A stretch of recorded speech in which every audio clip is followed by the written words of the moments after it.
everybody, welcome to Stonx Music. My name's Ollie and today we're going to be having a look at Redux in this Ableton Deep Dive session. Let's go!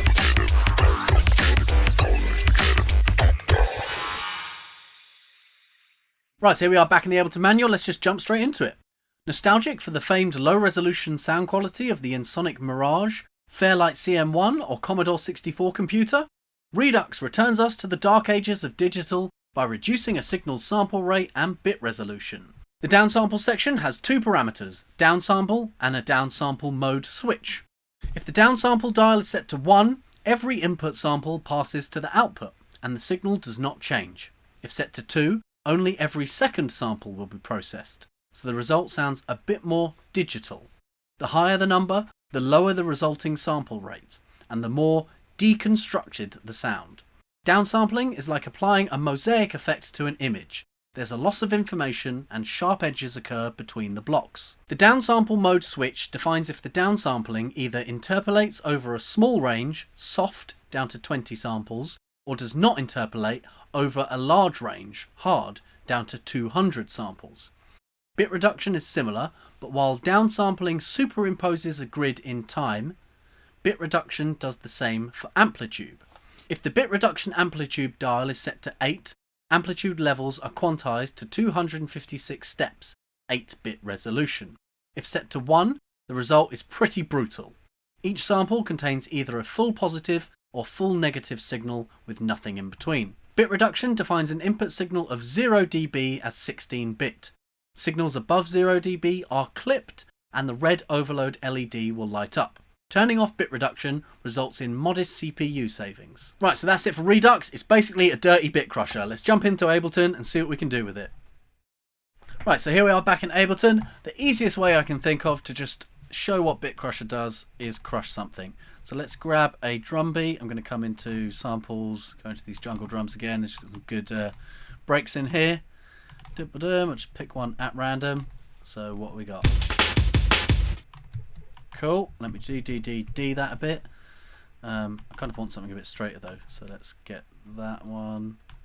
And then that'll be at the end. That's probably just the same but a straight version, right?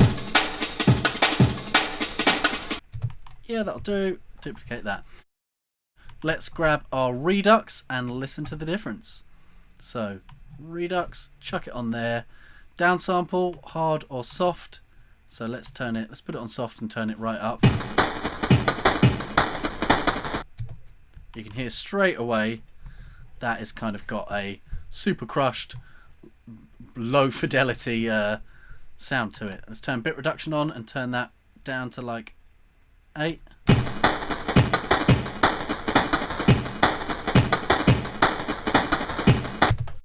So one of the uses for this would be kind of making a, like the manual says, the Commodore 64 and kind of old chiptune. It would be a cheating way to do that, and personally I wouldn't say it's the best way to do that because a lot of the chiptune sounds comes from having the limitations. So even this is kind of a faux chiptune sound. It doesn't really give you the true kind of feeling of it. If we go to hard mode, we can crank this up and you can hear a bit more like just it being totally broken. So that's why soft mode is a bit more useful. If you go into hard, you might want to.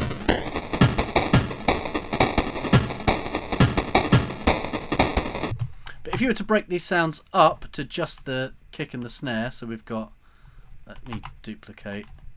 We've got the kick here.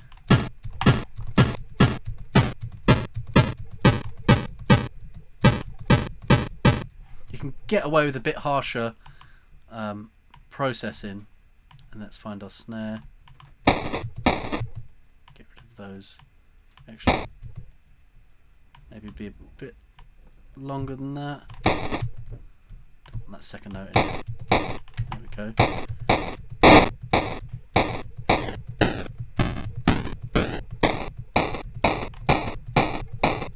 So you could bounce these out. So insert audio track, resample mode, and we'll just take our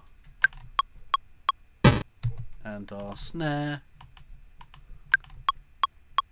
And then we could rename them 8-bit snare and 8-bit kick, and then work from there. I find that's a nicer way to kind of get use out of the bit crush sounds. And we could go something like that. Oh, let me bring that down properly, and then duplicate. So you've got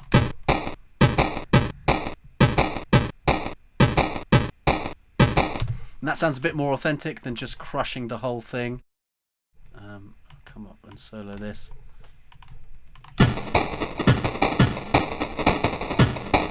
Just ends up being a bit too noisy. Of course, we don't have hi-hats, so we could grab a hi-hat in. We could just get any sample, really. Hi. Let me go hat instead then. There we go, that'll do. And we've got our bit crusher on here. Straight away it gives us very low notes that we don't want. The further you go that way, the more you get.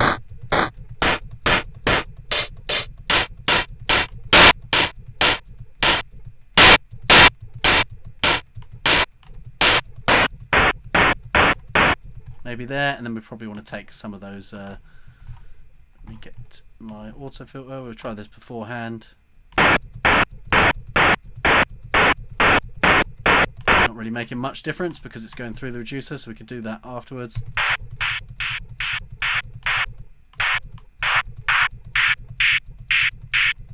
Something like that, and let me just grab a new audio track. Resample mode, record, come here with that one soloed. And then turn this one off.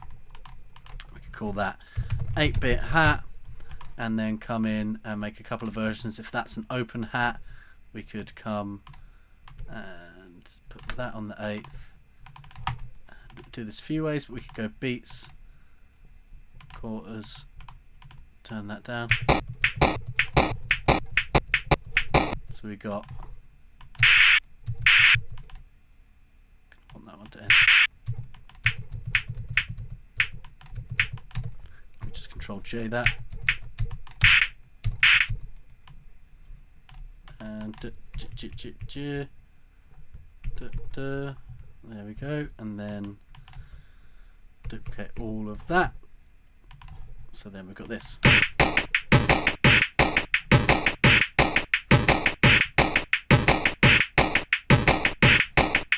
And that's kind of a nicer way, rather than just trying to crush something straight down to 8-bit.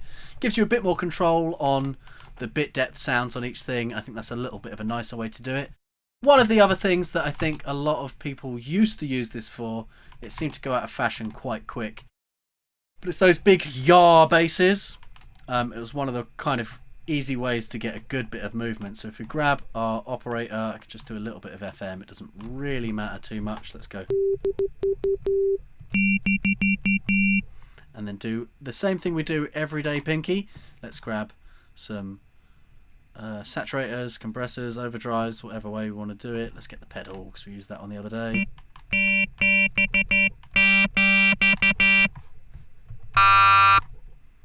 And that'll almost do it, but let's grab an amp anyway. Rock. Cool. And let's grab some overdrives.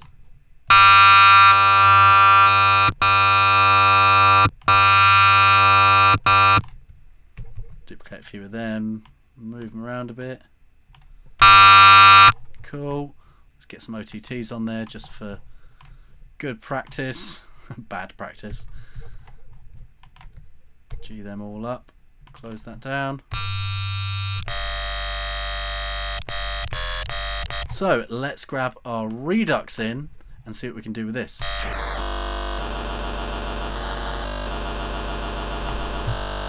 That's quite nice at 20. So only on that G note, that sounds nice on 20. On other notes, very different sound. So let's do a bit reduction too.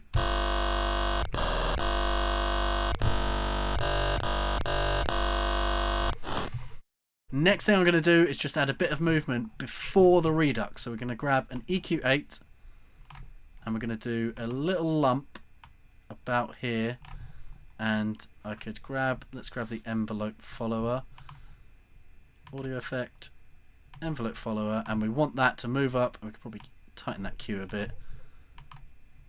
Map to, oh, the frequency. And rise a bit more.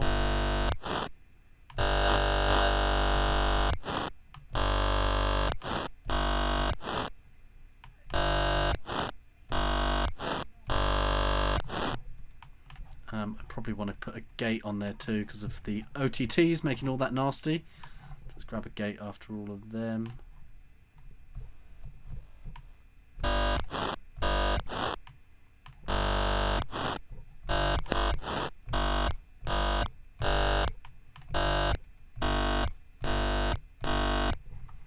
Let's boost that a bit more.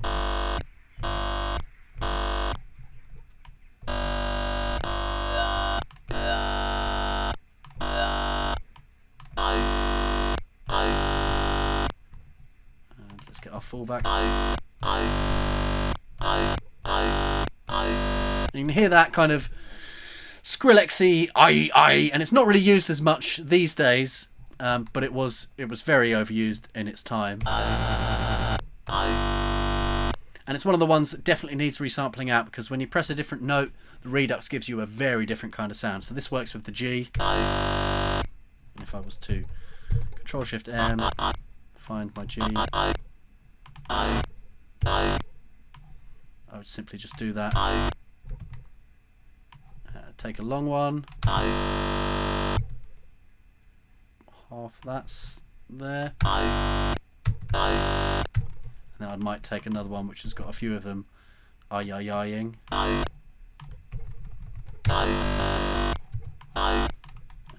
might be better if we do that. Or it might be better, instead of the envelope follower, if we get this whole thing, duplicate, and we change that envelope for an LFO, because everyone loves an LFO. Let's go max for live, down to our LFO, map U to that frequency, and then we don't want it going that far, right? There.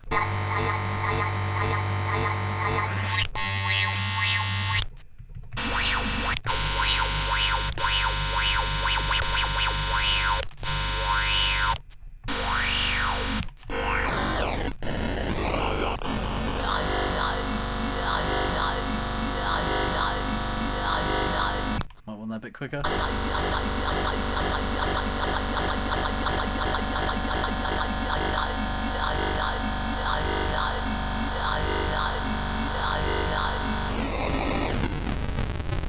And when you take it down there, it's just too much, but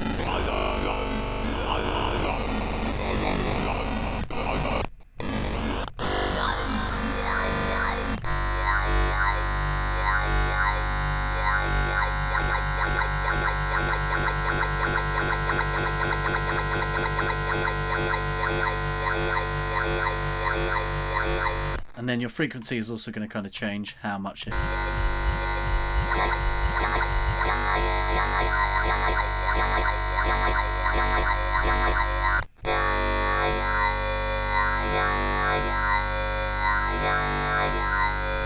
If you wanted to kind of add some more movement to there, you could do a second one. It's kind of like set the Q in on that, and maybe even do the same thing. Duplicate, take your frequency to that second one, and then have them kind of chasing each other, something like that.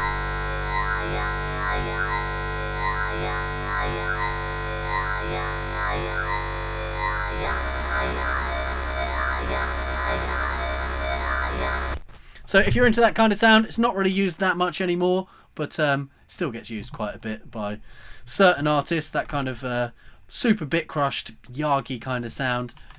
Bearing in mind, like I said, sometimes the easiest thing is just to sample it out. So in that case, if I wanted to get that sound to sound the same way but on different keys, I would take this one, resample it, solo, take this one, and that was a G note, so I would go G and then Control Shift T, drop it into my MIDI track. It's going to give me a simpler, but I'm going to change it to a sampler. Simpler to sampler. Set my note to G, and then here we go. We have it.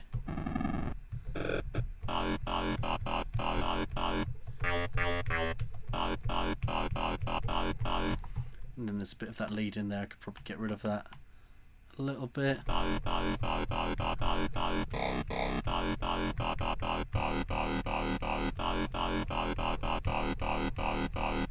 And do some more pitch stuff, whatever you want to do, some FM to that, build it up a bit more. We could go to triangle to give it some screech.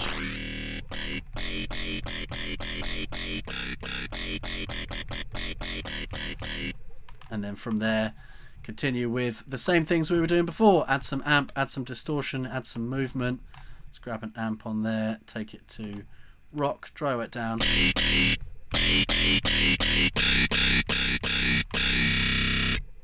Dual.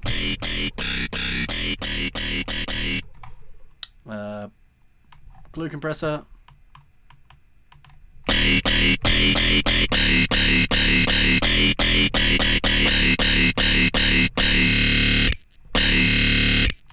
And then however you wanted to set your loop mode up, do it to kind of just this end bit here.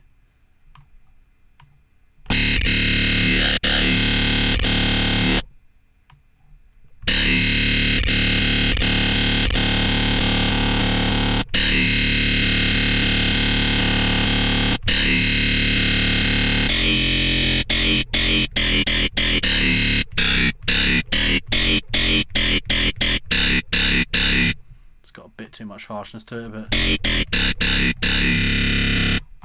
maybe you want to put OTT on there again. I don't know. I'm not going to sway you either way, but if you do, put a load of them on and group them just to shut them up.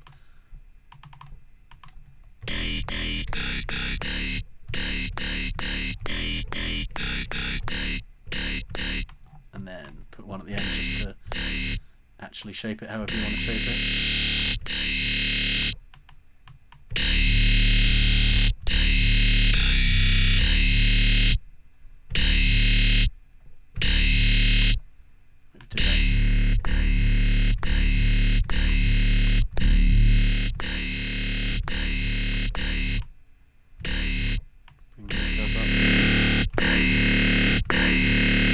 And if you wanted to try and do it again, you could probably try and build it up and then take it back down. So whereas this one was like 20.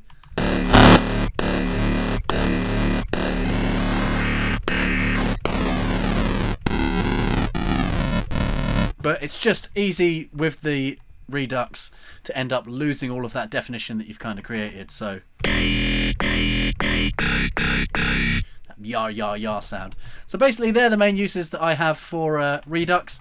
Using some chiptuney stuff. I did it with drums here, but you could do the same with some plinky plonky kind of noises. You could get, I don't know, a bit of guitar or something and crush it down, crush a few of the notes that you're using separately down and make a new melody out of that.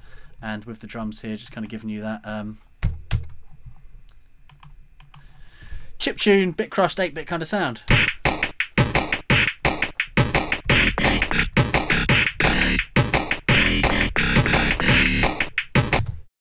That'll do it for this episode of Deep Dive. Hopefully you learned a thing or two about Redux. Like I say, a bit of a weird one. You're not going to be using it on every single track. I'm pretty sure back in the day we used to just bit crush everything. That was like the way we ended songs, was just by crashing them into a bit crusher.